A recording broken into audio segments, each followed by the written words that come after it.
Seorang pria tua dimasukkan ke salah satu penjara paling berbahaya. Tiba-tiba Ray, anggota geng yang paling ditakuti di dalam, mendekatinya dan memojokkannya. Tanpa belas kasihan, ia mendorong pria tua itu ke lantai dan mulai memukulinya. Ia memegang lehernya dan berkata dengan nada mengancam, "Kamu akan memberiku setengah jatah belanjamu setiap minggu, atau ada akibatnya." Namun pria tua itu tidak gentar. Tidak ada rasa takut di matanya, hanya kesedihan. Ia menatap Ray dan berkata dengan tenang, "Tidak, nak. Aku rasa aku pantas menerima ini. Silakan lakukan setiap hari. Mungkin suatu saat rasa bersalah ini akan berkurang.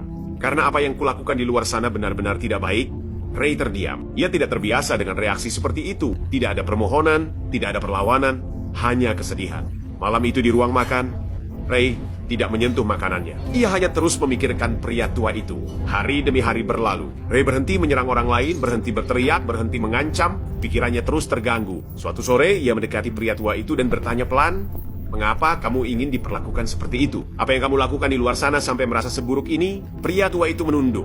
Suaranya bergetar. "Aku menabrak seorang petugas lalu lintas saat mengemudi dalam keadaan tidak sadar. Di pengadilan itu disebut kecelakaan. Aku hanya dihukum 2 tahun. Tetapi aku tahu kebenarannya. Petugas itu adalah anak seseorang, dan aku merenggut hidupnya. Tidak ada hukuman yang bisa memperbaiki itu. Aku tidak akan pernah bisa memaafkan diriku sendiri." Ray tidak berkata apa-apa. Ia hanya duduk di sampingnya. Sejak hari itu, semuanya berubah.